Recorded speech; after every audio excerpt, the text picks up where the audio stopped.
xaw a éclaté parce que confinement bi comme que gars yi dañ leen confiné woon par la suite si le secret yu bëri feeñ mais foofu li ñu fa mën a jàngate rek mooy que ni consul bi dafa dem benn instant xamul lan lay def xamul lan lay def en fait parce que xamul ba xam day proposer saoudien yi ñu def justice femme bi ko war a porter plainte pour mu mën a jël avocat yooyu yëpp amul doole bi li mu mënoon def rek mooy mu gis nit comme ñun koo xam ni yaakaar na ni bu ko waxee nit ñi yëpp dinañ ci jot ah léegi moom noonu la def ñu jëbali ci consul bi wax ko léegi li ci am mooy que ni consul bi dañuy proposer femme bi mu ñëw Sénégal def fi li nga xam ne mooy déclaration am def porter plainte te fee ñu ngi amee Arabie Saoudite léegi consul bi foofu li muy éviter mooy que ni comme quoi que ni Arabie Saoudite mësuñu fa àtte nit ku ñuul ci viol xam nga ba tax na moom aussi mu doon muy éviter loolu donc solution bi lan la de ma part personnelle mooy que ni Arabie Saoudite la amee ku koy jàppale da nga ko war a mën a jàppale ñu defee affaire yi biir Arabie Saoudite ah ba tax na beneen yoon bépp sénégalais bu nekk Arabie Saoudite wala bépp sénégalais bu dégg Arabie Saoudite lii boo fa demee di nga xam nan nga fay nekkee ndaxte dama jàpp ni defar benn jëmm kase ay nit jaaree fa defaru moo gën a yomb nga bëgg a defar jëmm ju nekk ba tax na man suma xalaat loolu la mooy que ni biir Arabie Saoudite la consul bi waroon gëmm jaarale affaire yëpp ci yoon jàppale femme bi jàppale doomu femme bi aussi moom mi nga xam moo am 8 ans moom lañ egg ci kawam léegi nag le soi-disant oustaz ñu jugé ko bu ko defee suñu mbokk yi nga xam ni demaguñu Arabie Saoudite wala ñu ngi fa wala xamuñu loi yi nga xam ni moo am biir Arabie Saoudite bu cas bi amee ba ñu justifié ko ba def lépp ci yoon ah dinañ xam nu ñuy moytoo ak naan la ñuy def mais d'après les ressources nee nañ le soi-disant oustaz si semaines yi ñu génn dem na jébbal boppam consulat bi mais pas mu jébbal boppam justice bi consulat bi la jébbal boppam ba tax na léegi consulat bi di ko nëppal léegi ñu ngi xool nu ñu koy arrangé arrangement bi mooy femme bi bañ a porter plainte affaire yi bañ a sori ah loolu mooy arrangement bi waaw léegi nag kooku dañ ne woon il faut ñu def ko pour nit ñi mën a comprendre que ni nit ñi ñu ngi fépp jëf ju ñaaw mu ngi fépp ba Arabie Saoudite rawatina nag koo xam ne da nga fa dem si turu oustaz egg ci kaw xale boo xam ni 8 ans la am te d'ailleurs bi nga koy def ak léegi dugg na ci 2 ans malgré confinement bi am na lu mu jur si lu positif mooy que ni moom moo tax ñu xam ko léegi deuxième partie bi mooy que ni dama ko bëgg a jagleel Ceddo Murid Sadikh gars yi après dama bëgg a afficher numéro bi bu ko defee ngeen woote ngeen indi seen point de vue ci loolu bi may jagleel Ceddo Murid Sadikh mooy que ni d'après sortie bi mu def jëmale ko ci certains activistes ak seen leader politique muy Ousmane Sonko bueno am na ñaari actes yu ci ama man dama jàpp ni Ceddo dafa juum parce que ku nekk ak ni ngay amee ay sources parfois nga gis ñoo xam du ñu suivre réseaux sociaux yi mais bu coow li demee ba bari di nga dégg ku la woo téléphone wala ku la bind ne la mais dama bëggoon ngeen wax ci lii parce que activistes yi sonal nañ ñu ngi def lii ñu ngi def lële te waruñu ko def te boo xoolee tamit benn instant am na ci benn côté boo xam ni si activistes yi la parce que même bu dul dara di nga dégg façon saagante bu nekk ci entre activiste ak moromam ah léegi te loolu taxul woon ñuy woo nit ñi ci combat quoi léegi man fi may njëkk a commencé mooy que ni dama leen koy ñaan quoi El Hadj Abdallah xam naa mu ngi may ziar mu ngi may seetaan maa ngi koy ziar lu bari fu ngeen duggee ci live fekk benn activiste di saaga beneen activiste bi bu leen ko partagé wala même bu ngeen ko partagé demaat leen seen page ngeen effacé ko désormais bu ñu may benn activiste wala liveur xaw ma nu ngeen ko mën a tuddee mu toog defal live moroomu activiste am ban chance la am man tey bu ma ni dee defal live ban chance la leen amal yéen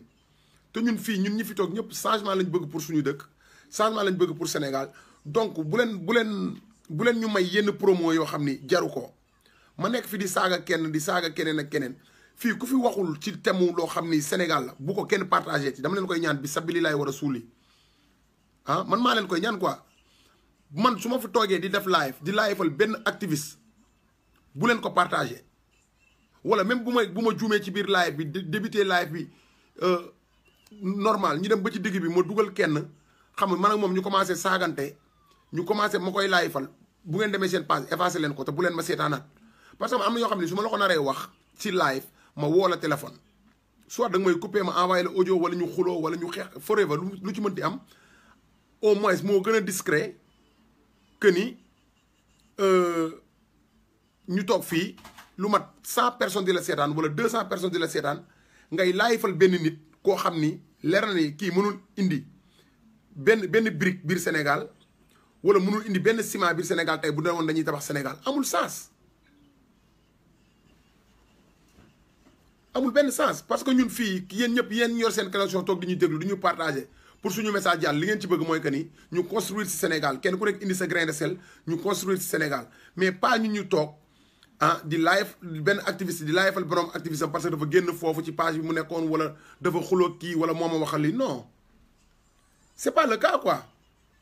parce que tamit boo xoolee ñu ngi bëgg a mënee bu ngeen xoolee combat bi boo gisee may développé loolu avant ñuy dem ci affaire personnelle activiste yi fi Ceddo Murid c'est-à-dire jaar ba mën a yegg ci Ousmane Sonko ah certains activistes ñoom aussi ñoo ko mënee parce que bu dee dañ ne Ousmane Sonko moom moo fi sës ba pare moo fi gën moo fi nekk mais donc mën nañ ko defal promotion ci li muy def mais am na ay activistes yoo xam ni ñoom seen gëm-gëmu bopp ak seen i idéologie bien avant Ousmane Sonko ñoom ñu ngi ko doon mëne mais donc bu ñu gisee benn leader boo xam ne mën na taxaw ci kanam ñoom ñu pousse ko dañ koy def parce que ñoom tey yàlla dogal na mënuñu doon ay leader ñooñu mënuñu doon ay leader mais am nañ même idée yi waa ji am wala waa ji fekk na leen si idée yi ñu am dolli ci loo xam ni moo ëpp ñoom sax seeni idée doole ba tax na ñu koy pousse comprends nga tey keneen ku fi mënoon nekk ñun ñu nekk ci groupe bi tey ku ko si yàlla dogaloon tey nga war a doon Ousmane Sonko ma xool ni man ak yow ñoo bokk ay idée dama ciy jàpp dama koy pousse mu dem tey boo gisee réseaux sociaux yi am doole loolu la tey damay ñëw di xeex benn affaire mu nekk affaire bu noble ah benn la del ñëw gis ko ne ah non li affaire bu noble la ma pare live mu bind xool tirer remarque ci li may def moom tamit dem partager ko wala mu bind ci par écrit wala mu def ci live keneen gis ko xam ne lii moo xew ci réseaux sociaux yi moom aussi mu def ci live mais foofu loolu mooy indi développement ci li ñuy def loolu mooy indi ñu def éveil de conscience ci nit ñi nga xam ne ànduñoo ak ñun ci combat bi ñun ñu mën a éveiller seen conscience ba ñu ñëw fekk ci combat bi xam ni kat tey leader bi ñii di promouvoir moom waxuma la sës sax mais daf ci gën pour l'instant ba keroog leneen di génn au moins mais bu ñu bëggee def ay live personnel entre activistes amul benn sens activiste ak moroomu activiste am ngeen taxaw saagante fële ah kii wax lii kii wax la le donc foofu pour en revenir rek ku ngeen fi gis muy live fal moroomu activiste am bu leen ko partagé wala bu ngeen duggee ci live bi génnaat leen parce que tamit dugg bi mënul ñàkk il faut ngeen dugg xool wala ngeen déglu ba xam lan moo fa am ba pare bu ñu fa nekkee nag di saagante bu leen partagé wala même boo ko partagé demaate sa page Facebook nga effacé ko parce que amaluñu sens amul benn sens ci combat bi activiste ak moroom activiste am kii jiiñ moroomam lii kii jiiñ moroomam lële amul sens man lu ma nit bindal lu ma nit waxal man mi jël suma responsabilité na nga taxaw ci écran bi dama koy assumer du ma la tontu parce que waxal nga ma lii maa ko def wala def ma ko non loolu taxul gars yi di ñu seetaan quoi bu ñu bëggee waxante dëgg aussi xam nga bu fi kenn partagé ti benn activiste boo xam ne day taxaw di saagante ak beneen activiste bi bu ko kenn partagé ti wala même ku ko partagé boo tax xamuloo ko nga dem ba ci biir live bi nga dégg ko ci demaat sa biir page nga effacé ko buñ ko defee rek léegi affaire yi tegu ci yoon nga xam léegi lu ñuy waxati rek Sénégal moom mooy tax quoi parce que dafa am ay nit ñoo xam dañuy déglu tam ñun ak ñoom bokkuñu combat bokkuñu gis-gis ñoom gëmuñu ni ñun idées yi ñuy am ak affaire yi ñuy dénoncé bëgg benn leader sës fi muy Ousmane Sonko ñu bëri di ko promouvoir malgré xamoo ko mais idées yi muy joxe daf la fekk ci yow sa gëm-gëm wala ngeen tase si gëm-gëm wala yow nga doon nelaw moom mu yee la donc c'est normal nga jàppale ko pour Sénégal mën a changer kenn ku ne gis sa bopp donc kon bu ceddo Murid Sadiq demee ba am benn yëg-yëg bi ak benn tolluwaay bi mën a analyser yenn yi ci activistes yi ah di ko dénoncer c'est parce que am na ay sources yoo xam ni moom nit woo na ko téléphone ne ko man su ma sañoon nga wax ci lii parce que bëri na si réseaux sociaux yi su ma namoon nga def nii nga wax lii ak lii ak lii si réseaux sociaux yi bëri na fa mais man dama jàpp man en personne dama jàpp ni Ceddo dafa juum maîtriser wul loolu mënoon na wax rek ni activistes yi ma gis fan yi ni ñuy doxalee war nañ ko changer war nañ mën a changer comportement war nañ mën a wax Sénégal mais pas pour autant muy citer Ousmane Sonko lu tax parce que dama njëkk a gis mu publier photo Akhenaton bind wax te man Akhenaton nekkul dama koy support parce que nit la koo xam ni am na xam-xam macha allah mën na li muy def mais man musuma ko dégg mu saaga man j'aurais préféré Ceddo ak Akhenaton benn live ñoom ñaar ñu def benn live publier ko une semaine avant Sénégal yëpp toog xaar jour boobu ak heure boobu ñu def ci live ñoom ñaar ñu débattre ci sujet bu mu mënti nekk nag quoi wala ñu def ko 4-4 ñu def ko 4-4 kii indi benn sujet ñu def ci live après ñu daa def beneen duplex ñoom ñaar ñu répondre entre Ceddo ak Akhenaton comprends nga ñu def live ñu def débat ci sujet bu ñu mënti bëgg muy religion muy politique ak actualité bi am Sénégal loolu la Sénégal yi di xaar ci ñoom ñaar ñëpp mais nag kanta bu dee Ceddo fi may waxee ni man fi ma nangoon ni dafa juum mooy que ni bi mu demee ba jël affaire yi dëkkale ko Ousmane Sonko foofu dafa juum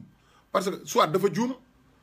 parce que source yi mu am wala ñi ko proposé loolu ba mu wax ko ñi koy brouillé naan ko non lii war nga ci wax parce que homme public nga nit ñaa ngi lay suivre war nga mën a wax ci li affaire yooyu li tax ma ne dafa juum mooy que ni man dama gis nit takk njëllu sëriñam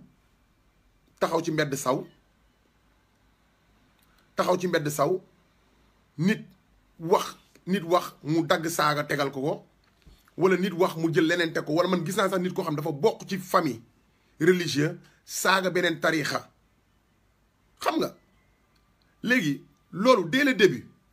début lañ waroon xeex lu mel noonu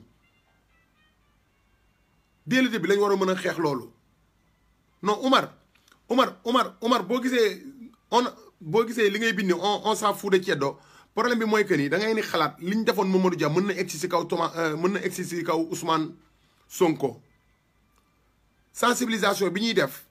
dañu bëgg a wax nit ñi rek que ni moom benn nit la rek comme ñun nu ñu nekkee benn nit di sensibiliser moom tamit il a le droit mais il n'a pas le droit d'une part que ni muy taqal wala muy wax loo xam ni tamit erreur la il faut que nit ñi rectifier ko tamit ci erreur moom combat mu continuer quoi moom bu ko neexee mën na faral ku ko neex mën na def lu ko neex il est libre comme ñun nu ñu amee liberté wax ci moom ak yeneen mais il faut que ñu wan ko ni dafa juum il faut que ñu wan ko ba moom mu mën a reconnaître ni dafa juum nit ñi tamit bàyyi xel ci ñun li ñuy wax ak moom li muy wax ak keneen li muy wax nga xam ni la prochaine fois bu nit waxee gars yi dañ analyser kii lan moo tax mu wax ak fan la ko teg loolu rek lañ ci jublu quoi éveil de conscience bi ñu ci jublu mooy que ni parce que tey boo xoolee Ousmane Sonko xam nga boo gisee maa ngi publier ci affaire bi ma def xalif général de kull opposant au Sénégal li tax ma def loolu mooy que ni bi Sénégal des Sénégal ba léegi sëriñ si ñoo fi daan woote mbay mel ñu ngi doo gis opposant buy woote bay ci jamono ak yeneen yoo xam ne ay kilifa diine ñoo ko doon def dañuy wax ne dëgg te moom tànk boobu la taxaw xam na ni boo gisee ma naan xalif général de kull opposant ma wax ko loolu moo tax c'est parce que moom taxaw na benn instant boo xam ni lépp loo xam ni société bi soxla na ko mu mën ci dara mu ngi koy def te mu ngi koy wane comme que mu ngi koy taxaw nag di ko dëggal di ko wane il faut tamit mu am ay noon dans tous les plans mais il faut tamit gars yi comprendre que ni ñiy génn bëri na si ñoo xam ni tamit dañuy juum comme ñëpp parce que tey man dinaa leen wan koo xam ni à part Moustapha Cissé Lo bi mujjee génn def ay saaga bokk ci APR te pourtant deful saaga ba waa kër sëriñam ne ko bokkatoo si ñun Moustapha Cissé Lo deful saaga ba waa kër sëriñam ne ko bokkatoo doonatoo suñu taalibe amul benn sëriñ bu génne def déclaration ne doonatoo suñu taalibe te Moustapha Cissé Lo bi muy daggal saaga am na saaga yoo xam ne c'était en privé ñi mu ko daggal muy ay comment dirais-je la Farba Ngom ak keneen ki Yakham Mbaye mais am na ci benn audio boo xam ni soxna Xari Mbàkke bi nga xam ne day def politique dafa dagg ba dagaaleel ko dagaaleel Macky Sall dagaaleel ñoom ñëpp mu boole leen saaga bi nee leen lu ngeen mënta am Touba te man ànduma ci yéen nii du ngeen ko am. donc kon loolu moo tax rek may wax ni ceddo man fi ma gisee mu juumee mooy que ni yàgg na gis nit takk laxasaay taxaw ci mbedd saw wala mu yàgg gis nit takk laxasaay takk njëlu sëriñam taxaw daggal beneen ki ngeen xam ni bokkuñu tariixa ñoom ñaar mu saaga ko. donc dès le bas âge la ñu waroon régler yu bari te loolu bi ñu ko waree régler sax Ousmane Sonko ñëwagul ci politique ñu koy bàyyi nag affaire bi di raam ba réseaux sociaux am affaire yi di gën a fës nit ñi di dénoncer à leur façon noo xam ne ñu bëri du leen neex te ñi wax ñëpp dañuy dénoncer ñii foofu seen xol jeex na ñuy saaga ñeneen ak leen saaga nag kenn du ko rafetlu quoi mais bul ko jël taf ko ci kaw Ousmane Sonko parce que moom kenn mësu ko gis mu saaga kenn mësu ko gis muy jéem a jaxase tariixa wala leneen ak leneen beneen bi mooy fu muy waxee moo naan ah non doon ibaadu wala alfala wala waxabik xam nga mais ñooñu ñëpp ay jullit lañ te même bu dul dara man dama bokk si ñi nga xam ni dama jàpp ni ak religion boo mënti nekk ak loo mënti gëm boo laajee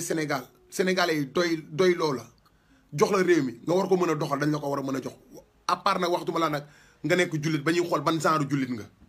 nekk jullit bi rek dafa doy ci man mi nga xam ne jullit laa nga nekk jullit rek dafa doy waxtuma laa nag ñuy xool ba xam waxaabig nga wala tijaan nga wala murit nga wala yooyu foofu dañ fa génne xelu sénégalais yi c'est pas normal foofu man erreur bi ma jàpp ni moom la Ceddo def mooy loolu quoi parce que moom nit la koo xam dama ko estimer bokk naa ñi ne Ceddo dafa war a mën a jiite mairie Touba parce que ab loxaatkat bi yor mairie Touba Ceddo moo ko ëpp xam-xam moo ko ëpp connaissance fuuf mais ñëpp xam nañ ni affaire yi demee moo tax Ceddo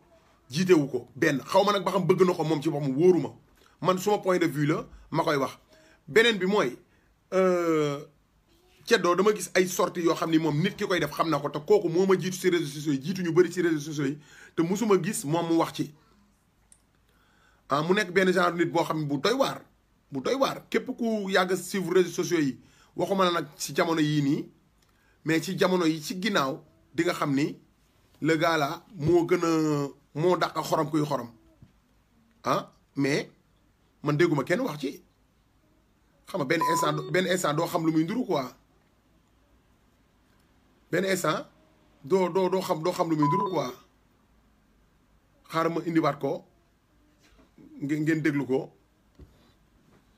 waaw mu ngi nii Cheikh Ibra Fall la Cheikh Ibra Fall bu Canada bu ngeen demee ci YouTube ngeen xool ko di ngeen ko am Cheikh Ibra Fall bu Canada moo dàq xorom kuy xorom te pourtant ni mu sant ak kër gi mu bokk wax na fi nit lu nekk te Ceddo waxu ci déglu ko. Vous n'êtes plus des marabouts ou des chefs religieux, vous êtes des simples ordinaires citoyens. Donc on vous répond politique bi yaa ngeen ci dugg doon Khalifa. yéen a may dégg. Suñuy choix et le futur des générations futures, c'est pas à vous de décider où l'orienter, c'est à notre fort esprit libre le jour du vote dans les urnes à voter pour